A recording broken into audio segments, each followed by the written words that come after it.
Un saludo, mi apreciado hermano, mi apreciada hermana. Estamos para el resumen de la lección número 5 para este sábado 2 de noviembre, cuyo título es El testimonio de los samaritanos. Esta lección me encanta. ¿Por qué? Porque las enseñanzas que tiene de manera personal para cada miembro del pueblo de Dios y de manera conjunta como pueblo escogido, pueblo remanente de los últimos tiempos, son grandes. ¿Por qué? Porque Jesús se revela como el Mesías y lo hace con personas específicas. Y aquí tenemos el ejemplo de la samaritana y de los samaritanos. ¿Quiénes eran los samaritanos?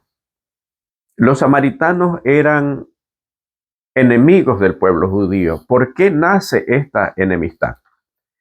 En los tiempos cuando el pueblo de Israel fue llevado cautivo, nosotros recordemos que fueron llevados cautivos a diferentes lugares, especialmente nace con el reino asirio que lleva a repoblar hacia la parte norte, a repoblar esos lugares, pero como lleva de diferentes naciones, de las naciones que habían conquistado, la mayoría de ellas paganas, y también del pueblo de Israel, estos de aquí emparentaron con aquellos pueblos paganos que los llevaron a la idolatría, como siempre sucedía. Por eso es que Dios le había dado instrucciones de no emparentar, de no tener relaciones matrimoniales con los pueblos paganos, porque Dios conoce todo. Dios sabía hacia dónde lo puede llevar las relaciones de esta manera.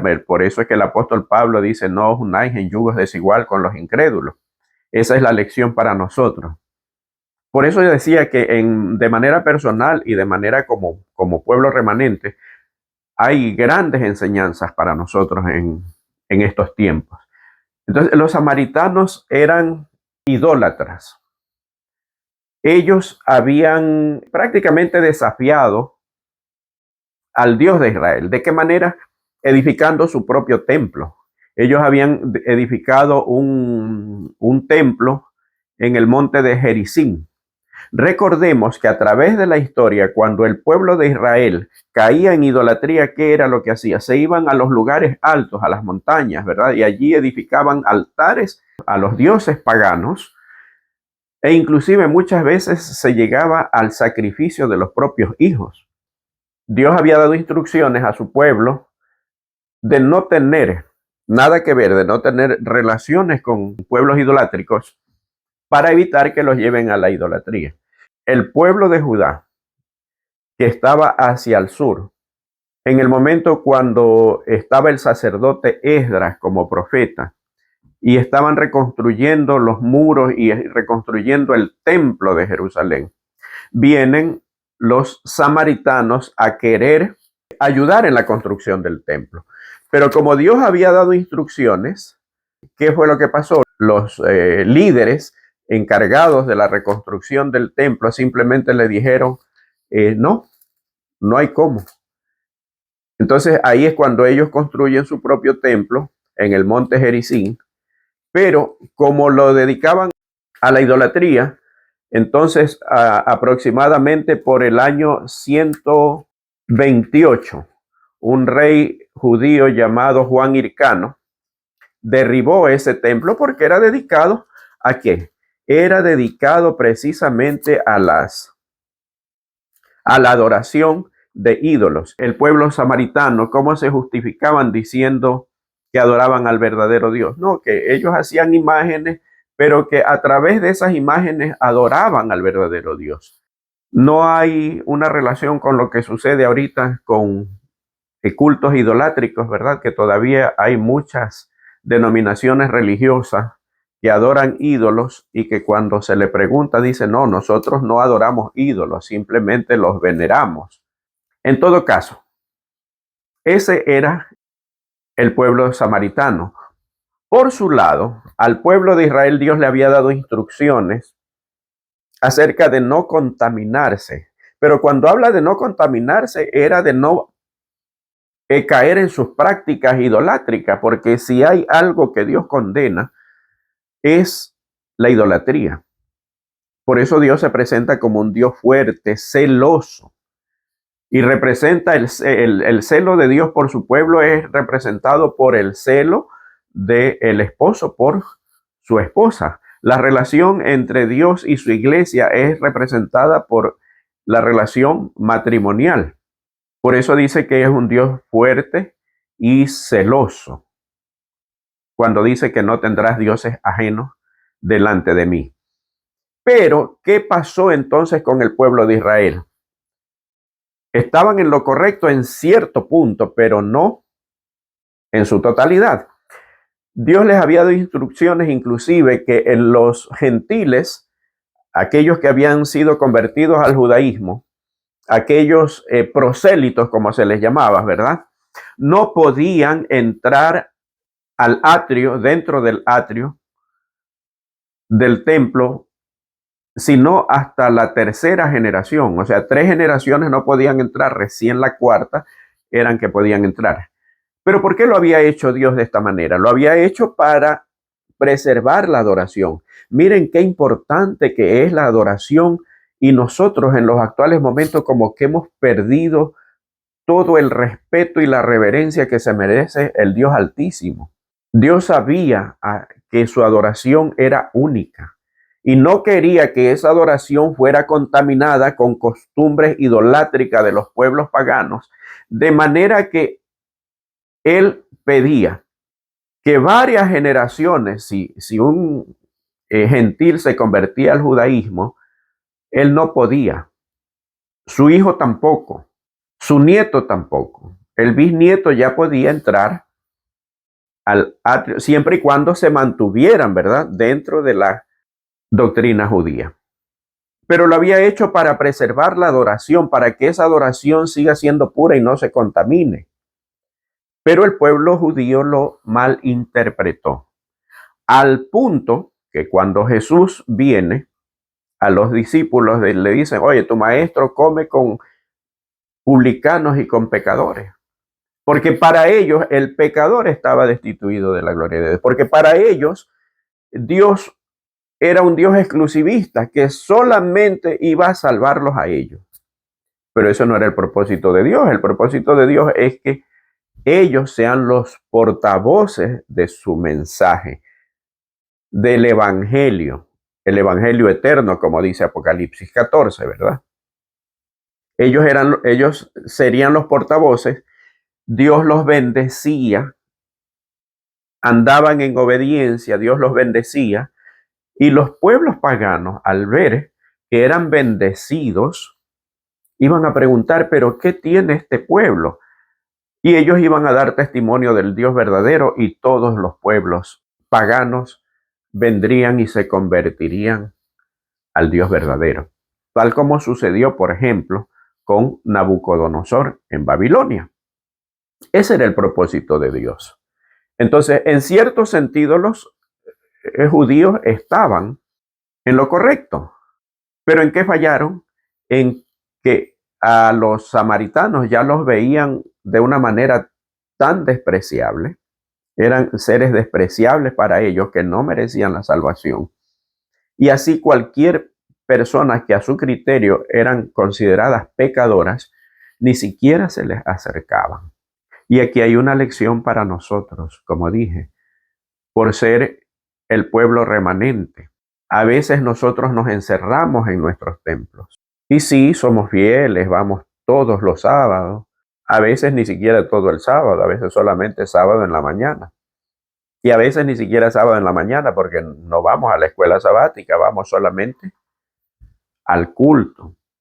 Dios no quiere que nosotros nos encerremos en nuestras iglesias.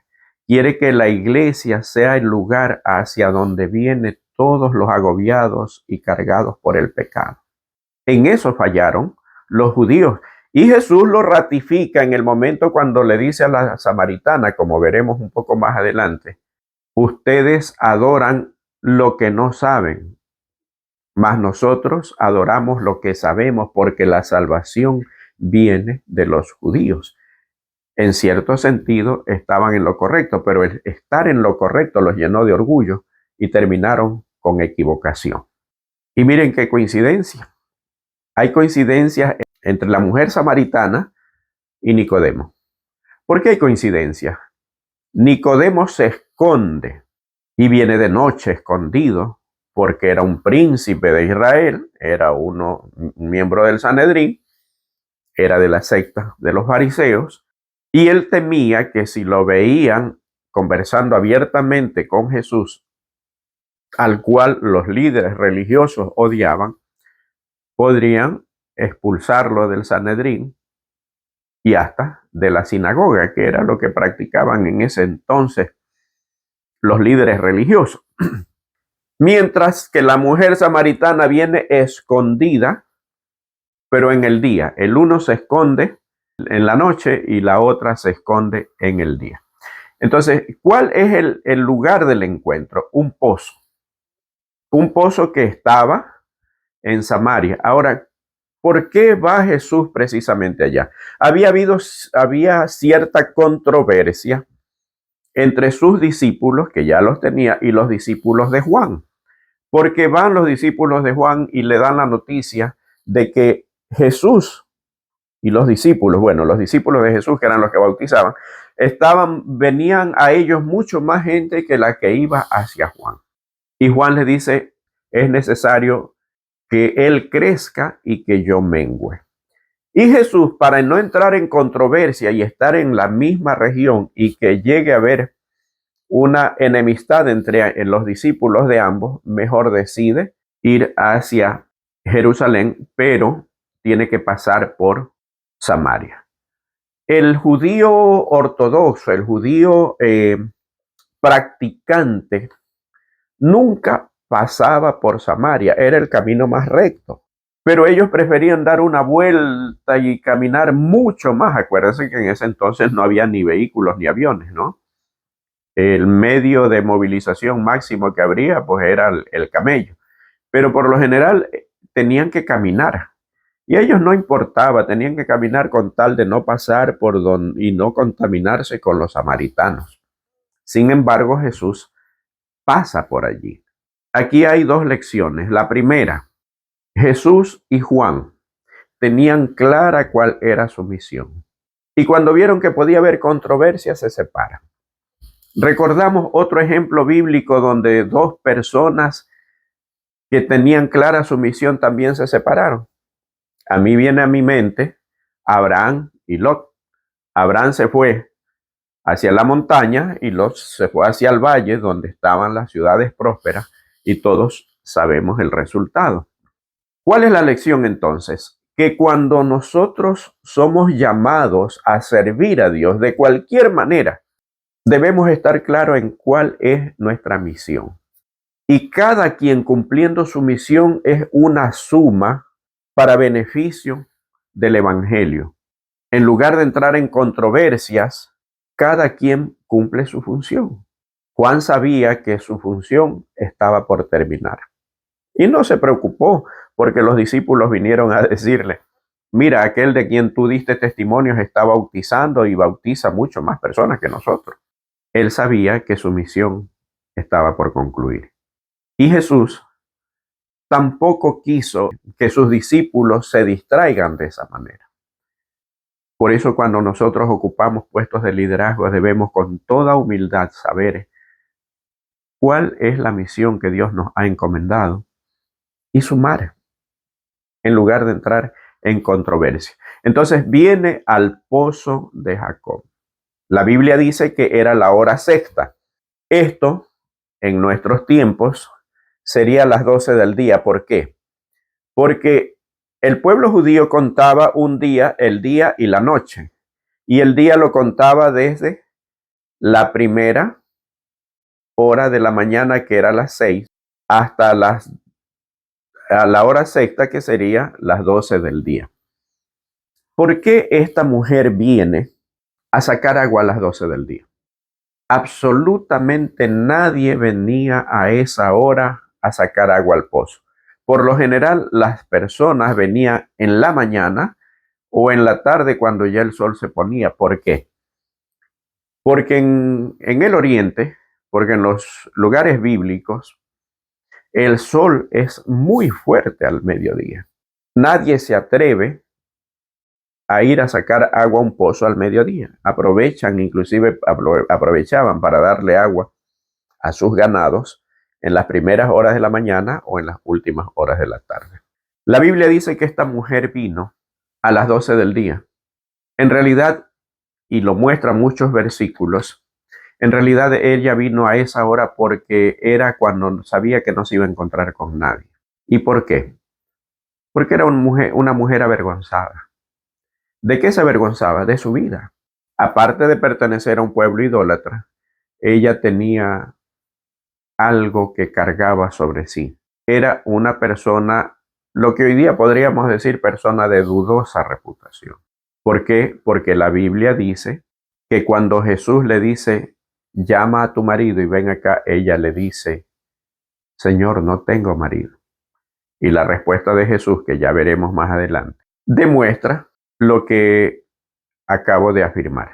Entonces ella no quería ser el motivo del comentario de las demás mujeres. Ella no quería ser el motivo de que todas las mujeres murmuren o se alejen de ella, que la hagan a un lado, porque ya eso lo había vivido.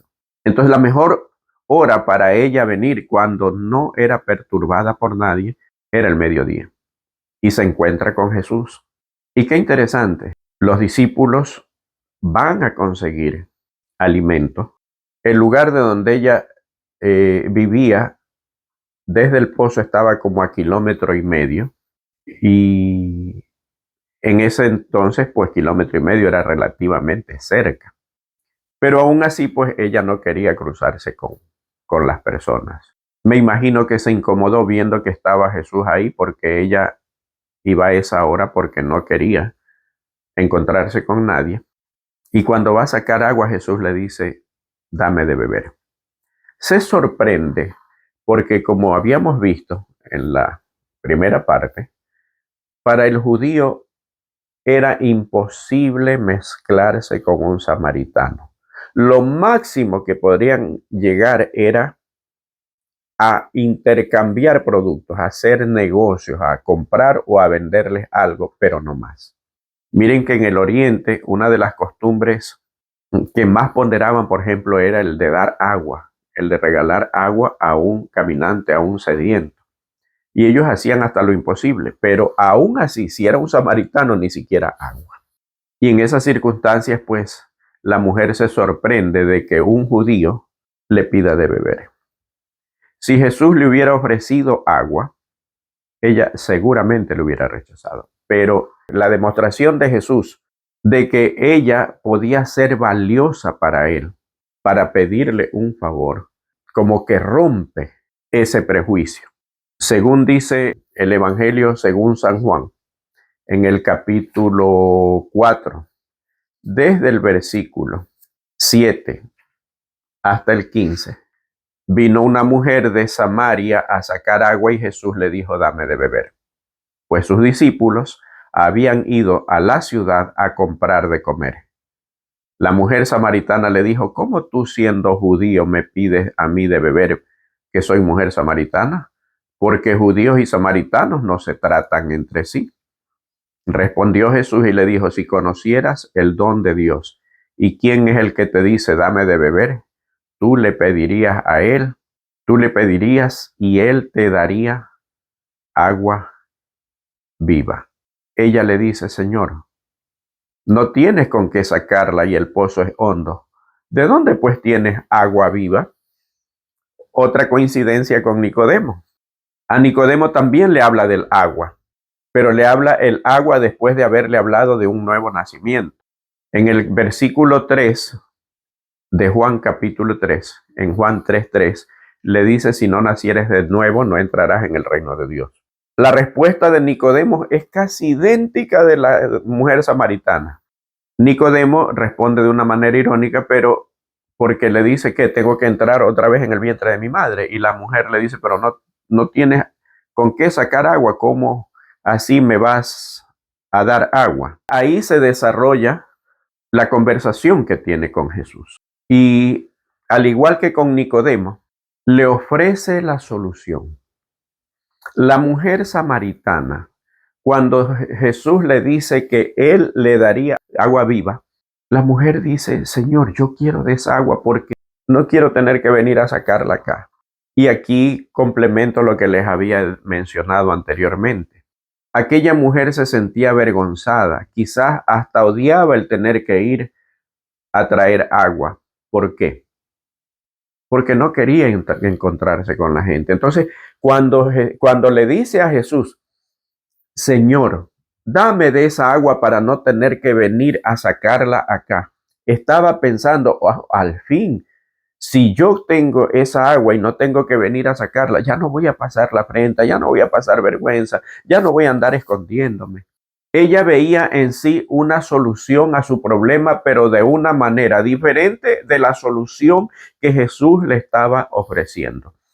¿Cuántas veces nosotros oramos y pedimos a Dios la solución a nuestros problemas? Y estamos tan enfocados en el problema y tan enfocados en una sola solución que nos olvidamos de que Jesús puede tener la solución totalmente diferente a lo que nosotros pensamos. Porque la Biblia dice que Dios es capaz de hacer por nosotros cosas mejor de lo que nosotros pensamos o pedimos. Y poco a poco Jesús se va revelando como el Mesías y la mujer está empezando ahora a entenderlo. Esto que Jesús le ofrece no era nuevo. Ya en el Antiguo Testamento, en el libro de Zacarías, hablaba de aguas vivas, ¿verdad? Y en el libro de Jeremías, alguna reprensión hacia el pueblo de Israel, en el capítulo 2 y versículo 13, hablaba de cisternas rotas. Mientras que en el libro de Zacarías habla de aguas vivas que se formarían y que irían de oriente hacia occidente y que estarían en invierno o en verano en cualquier estación del año. Estaba hablando de quién? Estaba hablando del agua viva que es Jesús y que es inagotable, no importa si era judío o gentil, no importa si es invierno o verano, en cualquier época del año, allí está la gracia de Cristo disponible para cada pecador. Cuando los judíos evitaban contaminarse con los gentiles, estaban creyendo que Dios tenía un evangelio demasiado pequeño, o sea, solo para ellos. Y llegó el momento, o llegaron al extremo como nación judía, de que ellos consideraban de que como eran el pueblo elegido de Dios, cualquier pecado que ellos cometían, Dios los perdonaba. Pero el mismo pecado, si lo cometían los gentiles, entonces no los iba a perdonar. ¿Por qué? Porque ellos eran especial, porque ellos eran elegidos. Claro que eran especial, eso sí es verdad. Pero de que Dios sea exclusivo para ellos, eso no era verdad. Tenemos que empezar a ver, así como los judíos se equivocaron al ver a los samaritanos y creían que no eran dignos de la salvación, es posible que nosotros también estemos pensando en gente que no es digna de la salvación. Es verdad que los samaritanos apostataron, es verdad que eran idólatras, eso no lo vamos a negar. Mas, sin embargo, el propósito de Jesús era hacer volver a aquellos apóstatas y aquellos idólatras otra vez a su camino. ¿Cuántas veces nosotros censuramos a personas que en un momento determinado caen? Y en lugar de ayudarlos a levantar, nosotros más los castigamos. Hay el testimonio de un colombiano muy conocido. Tengo entendido que llegó a ser pastor y se alejó de la iglesia adventista. Y él empezó a hablar en contra de la iglesia adventista. Según testimonio de él, toda su familia era adventista. Su esposa siguió siendo adventista. Su hija, tenían una hija pequeña que iba a los aventureros. Y su esposa nunca dejó de orar. Pero aparte de eso, hubieron hermanos de iglesia, pastores, que siempre le mandaban un mensaje. Y él empezó a hablar y a despotricar, a acusar a la iglesia. Era una persona que tenía muchos seguidores en redes y las utilizó para atacar a la iglesia. y el Espíritu Santo lo tocó. Y cuando regresó, él se consideraba indigno de recibir mensajes de aliento de las personas que lo apreciaban y que se sentían contentos cuando regresó. En un momento determinado, él dice que él se sintió que había llegado muy lejos, porque atacó a la iglesia de una manera como ustedes no imaginan. Pero ahí está el Espíritu Santo haciendo su obra. Y él regresó. Y dice que él leía comentarios a favor y en contra. Y en un momento determinado él estuvo consciente y dijo, estos mensajes que están en contra de mí, estos me los merezco, estos de acá no me los merezco, porque hubieron personas que le mostraron amor. ¿Cómo se puede resistir al amor que mostramos nosotros a las personas que caen? Eso le faltó al pueblo judío. Esa fue su gran equivocación. Y nosotros tenemos esas enseñanzas para no caer en lo mismo. Criticamos a la persona que cae, que se aleja, quizás se va a otra denominación, quizás se va al mundo.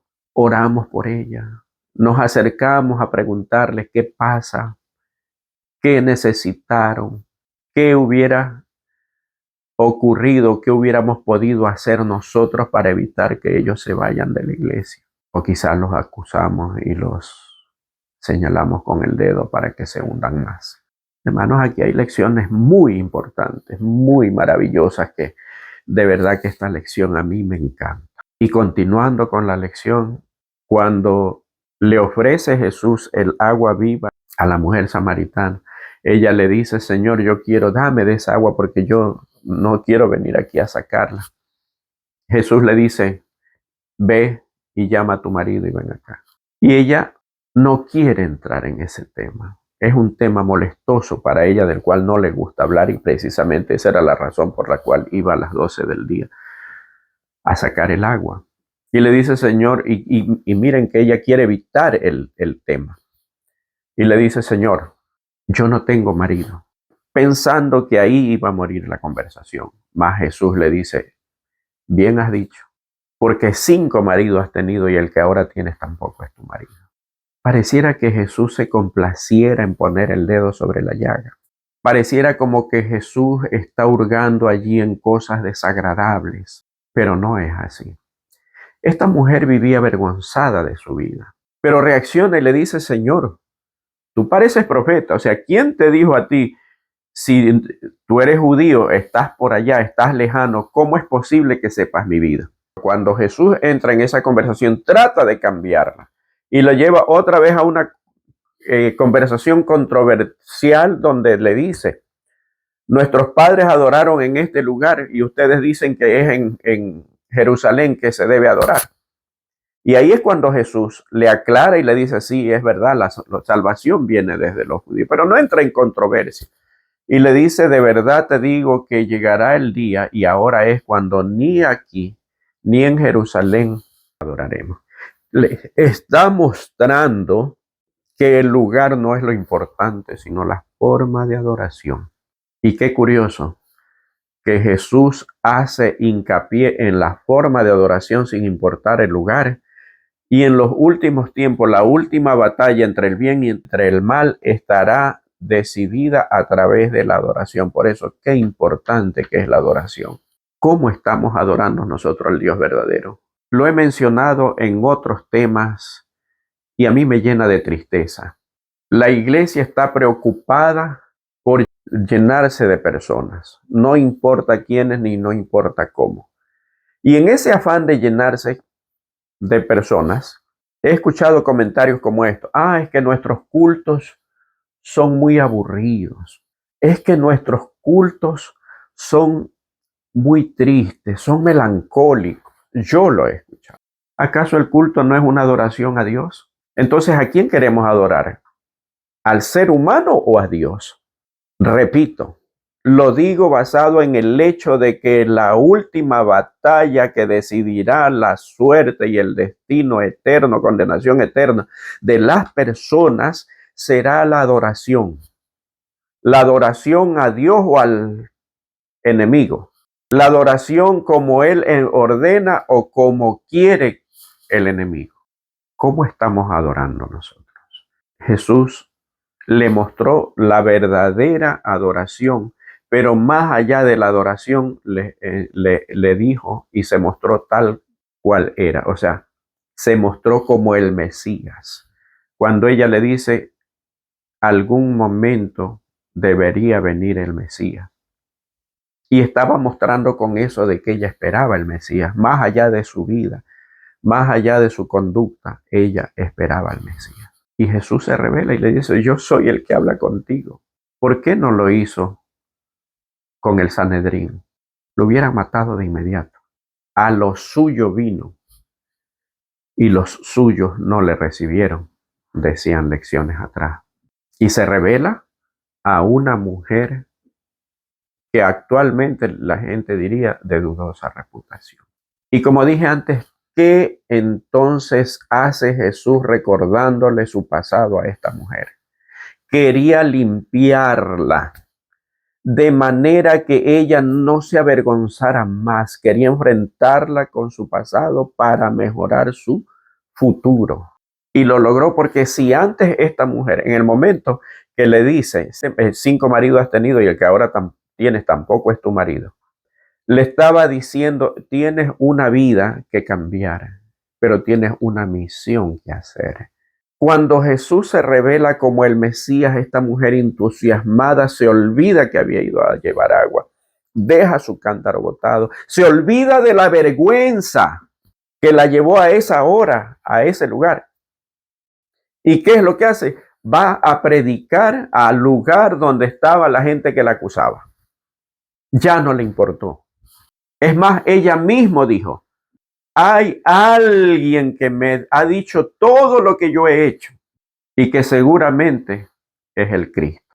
Eso es lo que quiere hacer Jesús en nuestras vidas. No importa lo que hayamos hecho, no importa lo que tú hayas hecho. Dios quiere que tú enfrentes tu problema porque quiere limpiarlo y quiere que tú seas una nueva persona que se sienta orgullosa de quién es de ahora en adelante y que pueda mirar de frente a cualquier persona que lo acuse. Acusadores siempre habrá, pero una vez que Dios te haya limpiado, una vez que haya el verdadero arrepentimiento que solamente lo produce el Espíritu Santo y la gracia de Cristo, tú puedes caminar con la frente en alto. Y esta mujer se convirtió en evangelista en todo su pueblo. Y la gente vino y la llevó a Jesús y le pidió que se quede ahí. Y Jesús, accediendo a eso, se quedó 2 días. Y ahora le decían a la mujer, ya no la acusaban, ya no. Ahora le decían, ella se convirtió en una evangelista y le decían, ahora nosotros creemos no solamente por lo que tú nos has contado, por lo que tú nos predicaste. Ahora creemos por lo que nosotros hemos vivido. Esa es la cadena que quiere Jesús que se realice. Yo sintiendo una transformación en mi vida, sintiendo que Dios hizo un milagro en mi vida, empezar a predicar a los demás. Y que haya muchas personas que se sientan de la misma manera contentos y vayan a predicar. Qué hermosa lección la de esta semana. Dios quiso salvar al pueblo judío y el pueblo judío no aceptó. Pero no se conformó con eso. ¿Qué hizo? Por lo menos uno. Quiso salvar al Sanedrín, el Sanedrín no quiso, entonces, pero por lo menos uno. Quiso salvar a los gentiles y allí estaban los gentiles salvándose. Miren que del pueblo judío era uno, del pueblo samaritano eran todos. Qué coincidencia. Y esto me recuerda 2 cosas. Uno, lo que dice Primera de Corintios, capítulo 1. Yo quiero leer este texto y quiero que tú lo leas también, porque esto describe así perfectamente lo que hizo la mujer samaritana. Primera de Corintios, capítulo 1 y versículos 27 y 28. Sino que lo necio del mundo escogió Dios para avergonzar a los sabios, y lo débil del mundo escogió Dios para avergonzar a los fuertes. Y lo vil del mundo y lo menospreciado escogió Dios, y lo que no es para deshacer lo que es. Qué hermoso versículo. ¿Te sientes pecador, querido hermano, querida hermana? ¿Te sientes indigno o indigna? Te sientes como la mujer samaritana. Qué gran milagro que hizo Jesús en la vida de esta mujer. Es el milagro que quiere hacer en nuestras vidas. Qué hermoso es, después de que Jesús nos haya limpiado, predicar su palabra, porque a lo necio del mundo escogió Dios para avergonzar a los sabios. Que Dios te bendiga, mi querido hermano, mi querida hermana, que pueda ocurrir una transformación en tu vida y que tú seas, igual que la samaritana, la que lleve el mensaje como testimonio del milagro que Jesús hizo en tu vida. Nos vemos la próxima semana en la lección número 6 y recuerda compartir este mensaje con las personas que tú quieres, que tú aprecias, y darle like, darle me gusta aquí en la campanita allí, pon me gusta para que cada vez que haya un nuevo video te pueda llegar un anuncio y tú puedas verlo. Que Dios te bendiga.